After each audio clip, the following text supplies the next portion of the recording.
बोल सांचे दरबार की जय। जय जगत जननी माता जी ट्वाटी सदा ही जय। बोल मेरे दिल वाली सरकार की जय। सिया राम सिया राम। साथ संगत जी, आज साखी संत संपूर्ण सिंह ने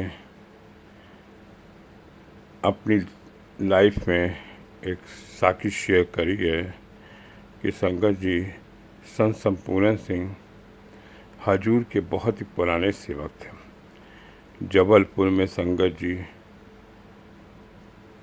वो 19 नंबर लिखते थे और लॉकेट बनवाते थे बाबा जी का, लेकिन बहुत ख़ास लोगों को लॉकेट देते थे जो इनकी कदर करता था। तब संगतें भी बहुत कम होती थी और बहुत ही पुराने सेवकों को लॉकेट दिया करते थे। संपूर्ण सिंह कहते हैं कि मैंने दिल्ली में भी संगत जी सेवा करी है और दिल्ली में राज चावला थे सेवक, उनके घर पे वो सेवा करी और वहाँ पर हजूर जी के प्रवचन करते थे। संगत जी, एक बार की बात है कि वो दिल्ली में लाल किले के पास खड़े हुए थे और बस का इंतज़ार कर रहे थे, तो उनको तिलक नगर जाना था। तभी एक संगत जी सेवक आता है और संत जी को जय श्री राम कहते हैं और कहता है मुझे भी उधर ही जाना है, करोल बाग जाना है। तो उन्होंने कहा बेटा मैंने तो पहचाना नहीं कौन हो। कि संत जी को प्रणाम करके कहता कि आप जबलपुर में देखा है आपको, आप वहाँ लॉकेट बांटते थे। संत जी कहते मुझे तिलक नगर जाना है, उस लड़के को करोल बाग जाना था, बड़ी गर्मी का मौसम था, बस नहीं आ रही थी। तो लड़का कहता है कि हम एक ऑटो कर लेते हैं और आप मेरे साथ चलिए, आप इतने पुराने गुरु भाई मिले हैं, कुछ बातें ही शेयर हो जाती हैं और बड़ा अच्छा लगेगा। दोनों ऑटो करते हैं और बस में ऑटो में बैठ जाते हैं। संत जी ने पूछा कि आप लोग दरबार कैसे जुड़े? तब उसने बताया कि मेरे पिताजी करोल बाग में एक सुनारी की दुकान पे काम करते थे। वहाँ पर एक कोई संगत का बंदा आया, उसने कहा मुझे एक अंगूठी बनवानी है, उसमें जय गुरुदेव लिखवाना है और 19 नंबर लिखवाना है। तो मैं वहाँ पर काम कर रहा था, देख रहा था। तो उसने बताया कि मेरे गुरु जो हैं पाकिस्तान से रहते थे और भटिंडा होते हुए जयपुर में आजकल संगत जी रहते हैं और बहुत ही करनी कराने वाले हैं। और मेरे पापा उसकी बातों को सुन रहे थे और वो अंगूठी बनवाने के लिए ऑर्डर दे के चला गया और पापा ने उनका पता ले लिया और मेरे पिताजी दूसरे दिन संगत जी दिल्ली से जयपुर के लिए रवाना हो गए। तब मेरे हजूर बाबा दिलीप सिंह बेदी महाराज जी जयपुर में नाहा रोड पे रहते थे। वहाँ जाके सजदा किया। बाबा जी का पहली बार आए हो क्या बेटा? उन्होंने कहा हाँ जी। उन्होंने कहा कुछ क्या परेशानी है तुम्हें, कैसे आना हुआ? तब उसने कहा बाबा जी मेरे पुत्र नहीं है कोई।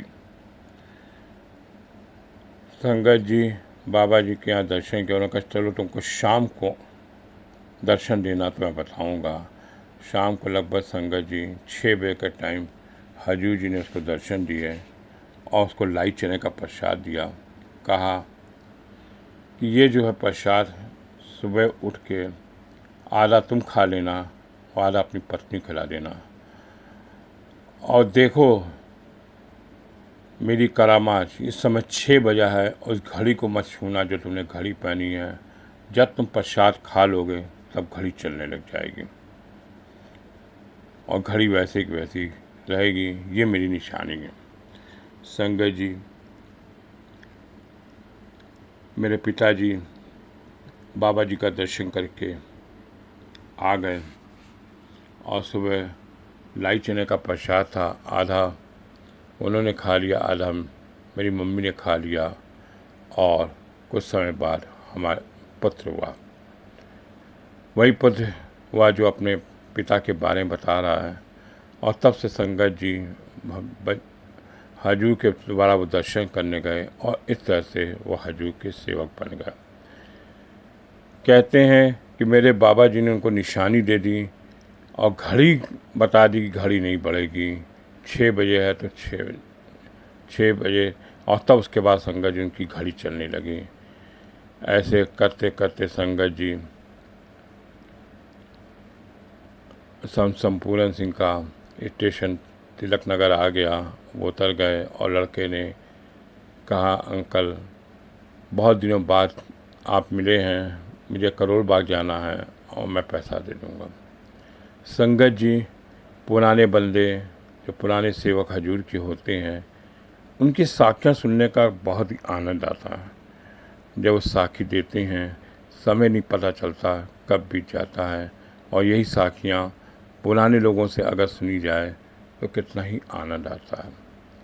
ऐसे संपूर्ण सिंह ने बताया कि किस तरह से मेरे हजूर अंतर्यामी हैं और बिन बोले सब कुछ जानते हैं, और किस तरह से संगत जी उन्होंने उस बच्चे को दिया। उस समय संगत जी मेरे हजूर लाई चना का ही प्रसाद पसंद करते थे, नाहरगोल में वही देते थे।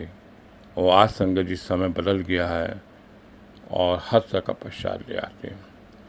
उनका कहना था कि गरीब से गरीब भी संगत जी और अमीर से अमीर भी उस प्रसाद को सहन कर लेगा, और इसीलिए संगत जी बाबा जी ने लाई चना के प्रसाद की शुरुआत करी थी कि हर गरीब भी सह लेगा।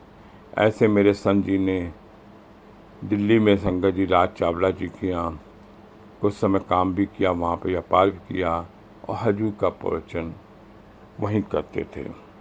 बोल सांचे दरबार की जय, जय जगत जननी माता जी ट्वाटी सदा ही जय। बोल मेरे दिलवाली सरकार की जय।